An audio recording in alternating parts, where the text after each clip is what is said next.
Hello everyone, in this video, this is the last video of the pond series, at least I think it is again. Um, but basically because the pond height had to come up, I have to move this French drain up with it. You can see the lines I have painted on the bank there. The white line is the water level, where it will be, and that's based on where that outflow is cut currently. The purple is if I removed another foot off of that outflow pipe, which was like a little bit safer of a water level for the dam over near the outflow because it gets pretty close to the top of the dam itself. The water level gets pretty close to the top of the dirt. So I thought about cutting another foot off of that pipe, but I want the pond to be as deep as I can get it. And right now it should be just over like 10.5 feet. So going to try to keep the outflow where it is and build up dirt over by the outflow, which I didn't film, but I did. The contractor, I talked to him, and he did come back and end up moving more dirt over there because it was quite a bit lower than the rest of the pond.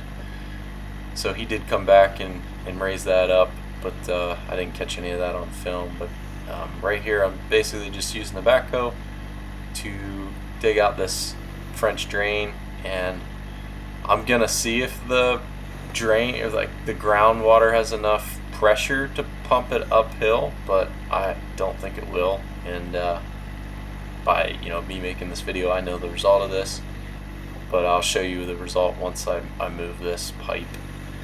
So just using the backhoe to dig up the dirt. I'm taking my time because I want to break this clay up into like small particles, that way I can compact it back down into here. Just because this tractor isn't heavy enough to really compact this soil, so I'm trying to not break it up into, try not to dig it out in big chunks so that when I go to put it back in, it's nice and fine and I can get it back in there nice and tight, that way it won't leak.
Amazing how capable these little tractors are. I have to use the front bucket to lift the front of the tractor up to kind of level it out. This bank of that dam there is a little steep, so as you can see, it works pretty good to bring the front of the tractor up and level it out. I don't like that those hydraulic cylinders for the bucket are extended out, because it gives the bucket and the tractor kind of more leverage to put stress on those, but I had to have the bucket in that orientation to get the height out of the front end. If that bucket was flat, it won't lift the front of the tractor up off the ground. So it seemed to be okay. I didn't have any issues. I mean, you can see I'm kind of pushing and pulling with the backhoe, and no issues with the bucket. These things are pretty robust.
Here I'm digging by hand because I'm afraid of catching this corrugated pipe with the backhoe. This pipe's pretty weak stuff, so if you nick it, it'll put a hole in it, and I don't want to put a hole in this pipe. So hand digging with a shovel, and as I get the pipe starting to lift up, I realize that my ditch kind of went off center of the pipe, so I hop back on the tractor and get it straightened out.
Here's after the pipe has been raised. It had to come up several feet, so after I got the pipe up, I'm like, well, I know the groundwater isn't going to have enough force to push the water out of this pipe, so kind of going to have to be what it is, and if anything, this will kind of be an emergency overflow for the dam, or for the pond, sorry, so if the water level gets too high, it can start going out this 4-inch pipe.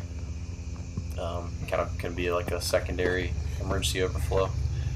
But as I expected, you can see the French drain, hit the moisture from the spring starting to come up out through the ground, and actually after like a day, it turned that swale ditch into kind of like a little creek. So quite a bit of water comes out of this spring here.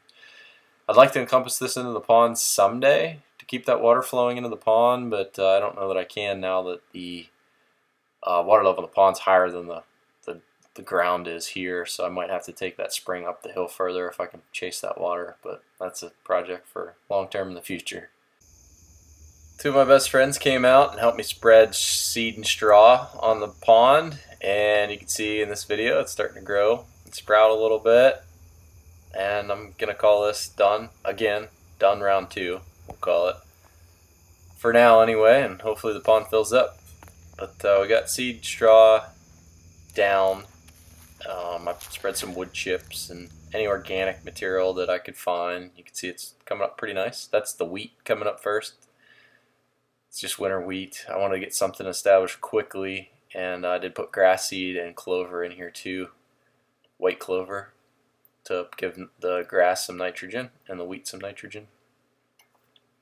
For being mostly clay, since the contractor wouldn't put any topsoil back on this, everything seems to be doing okay. I just hope it lives. It seems to be doing all right. I'm gonna keep pouring as much organics onto this soil as I can and try to turn it into a topsoil over time. You don't want the organics getting into the pond, so I'm trying to keep everything on, on the outside, on the breast.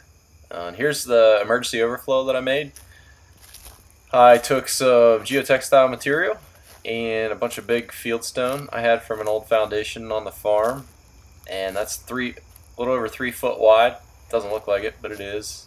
And some big stone. I have a size 12 boot, so these stone are really big and pretty heavy, so they should stay put. And it was really steep right here by this outflow pipe, so I wanted to put the stone here to prevent any erosion. Once this fills up with the water, I don't want the water lapping the wall of the dam here and wearing the soil away. So as I dug that 3 foot emergency overflow, I took that extra soil and just threw it on top of this rock to kind of just lock the rock in place. So that's why that soil kind of looks like crap. It rained since, and it kind of washed some of that soil off the rock, but it did lock that rock. Like I used to not be able to walk on this rock. It would slip down the hill, but now when I walk on it, it's locked in place. You can see that emergency overflow. It's only a few inches above where the pond height will be. It's only a few inches above the overflow pipe, which at pond design they want the emergency overflow 12 inches above the outflow pipe. But the contractor didn't put enough soil above the overflow pipe, and I want the pond depth to be as deep as I can keep it, so I don't want to cut the overflow pipe. So what you saw that I did is I put some holes 2 inches down, small holes. They are 1/4 inch in diameter. I put 4 of those 2 inches down from the top of the outflow pipe, and I put 3/8 holes 1 inch down from the top of the outflow pipe. So I figure as the water comes up, it'll probably hold its level a little bit at the 1/4 inch holes, and then if it comes up above that, it'll start flowing through the 3/8 holes, and there's 4 of those, and then eventually to the top of the outflow pipe. So I figured like first level defense is the 1/4 inch holes, second level defense is the 3/8 holes, top of the outflow pipes, full outflow of 8 inch SDR, and then a few inches above that outflow pipe is the 4 inch corrugated drain that you saw me move in the beginning of this video. So there will be water will be able to exit through that, and then it'll exit through the emergency overflow that I have with the stone here. So that hopefully is enough emergency overflow that I wouldn't have any sort of overflow event that would start cutting the dam apart. So that 4 inch corrugated pipe and the emergency overflow are all a few inches lower than the lowest point on the dam. I did shoot the whole way around and made sure of that. So that's what dictated how many inches above the outflow pipe I put the gravel and stone emergency overflow. Was I took the lowest point around the whole perimeter of the pond, and I took it 4 inches below that, basically, is what I did. And I know that's a little tight, but like I said, I want to keep that outflow pipe as high as I can, so kind of working with inches here instead of feet. But we'll see if over time it looks too dangerous, or if we get a big rain event and it does wash over that outflow pipe, or sorry, emergency overflow. Then I'll just cut the outflow pipe and lower the level of the pond. This is a couple weeks after I moved that French drain pipe, and look at all the water flowing out of that spring. I would have loved to have encompassed that into the pond and have that water going into the pond to help fill it up, but it just wasn't possible once the pond level raised. You see a little bit of water leaching out of that soil below the pipe, and I'm hoping that isn't leaking from that drain. So I'm probably going to dig this up by hand on the back side of the dam and get that pipe as high as I can. That way there's plenty of soil protecting the inside of the dam from leaking. The pond, basically protecting the pond from leaking. Because if the water's coming in from the spring into the pond, then it's likely that the pond would leak out through the same path. You know, the pond pressure would overcome that spring, I would imagine. But let me know what you think in the comments there. Here's a couple pictures after it is done, and it looks very nice. Still a lot of work to do as far as, you know, adding organics to this. You can see that big pile in the west, or you know, left side of this picture, that big pile of wood chips. I got that from a friend, so I'm slowly going to spread that out over the dam. Over time, we'll let that try to compost a little bit, and hopefully that's good nutrients to add to the backside of the dam to keep the grass growing and keep the erosion down. But over time, I'll add soil, you know, and things to that dam to make it less steep and kind of shape this thing a little bit better over time. But for now, it's done, and you probably won't see me working on this anymore this year because I've had enough of this pond for a while. But hope you've enjoyed the series. If you have any questions about anything in particular, feel free to reach out. I can offer advice on, you know, anything that I've learned through this experience. I've learned a lot. You know, it's been a painful experience, but I've learned a lot. So, especially about, you know, working with a contractor, and this is the first time I've hired a contractor to do anything, and I feel like I kind of got screwed, but you know, maybe this is a normal thing with dealing with contractors. So anyway, feel free to reach out if I can help, and I appreciate you watching. If you enjoyed, please subscribe. Thanks again.